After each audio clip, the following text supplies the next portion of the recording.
Hi, my name is Emmanuel Martinez. Every year, millions of people tune in to watch basketball during the month of March.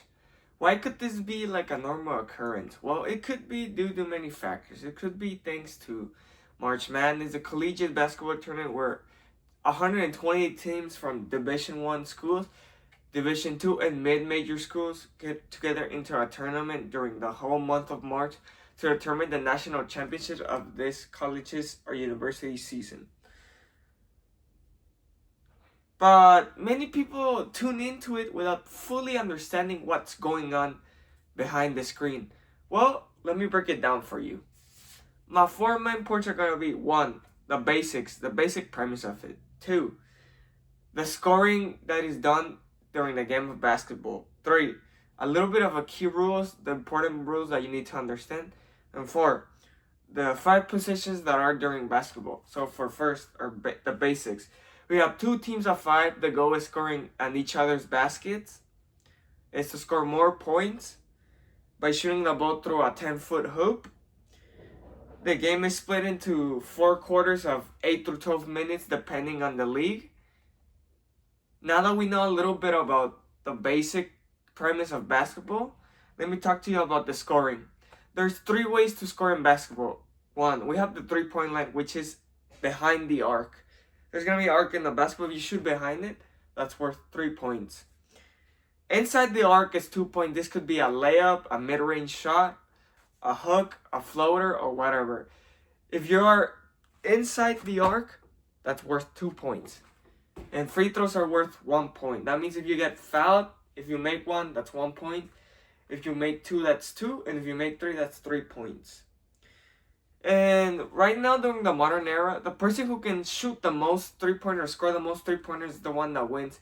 Because in reality, 2 is worth more than 3, since the 3-point shot is harder. And this has mattered strategically, as most teams that can shoot the lights out end up winning the game.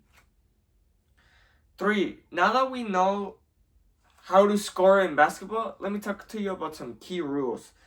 1, we have dribbling. We can't travel, we can't double dribble. Double dribble meaning if I dribble the ball, stop dribbling, and I grab it and I dribble again, that's a double dribble. Traveling is if I do 1, 2, 3, you can't take more than 3 steps. You can't pick up your pivot. You can if I'm doing like this and then I change my pivot, that's also a travel. And there are many other travels. Fouls, we have 3 types of foul. A personal foul, which is a common foul. A technical foul, which is a technical foul, and a flagrant foul, which is an unsportsmanlike foul, which there's grade 1 and grade 2, depending on the severity. We have shot clock. We have many types of shot clock. The 2 most important ones is the 24 seconds in the NBA and the 30-second shot clock during college games.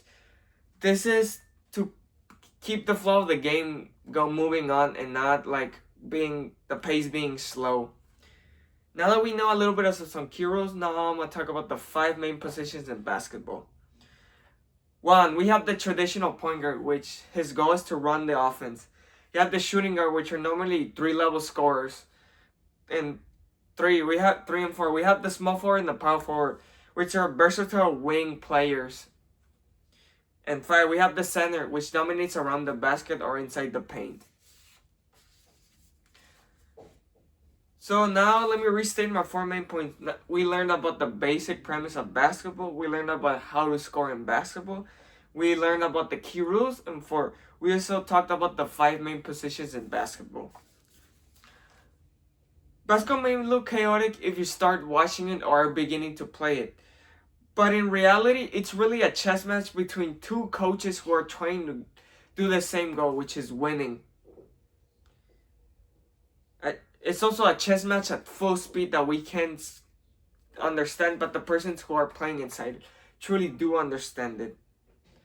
Once you know the rules, you never see it the same way that a common person may find it. Thank you for your attention.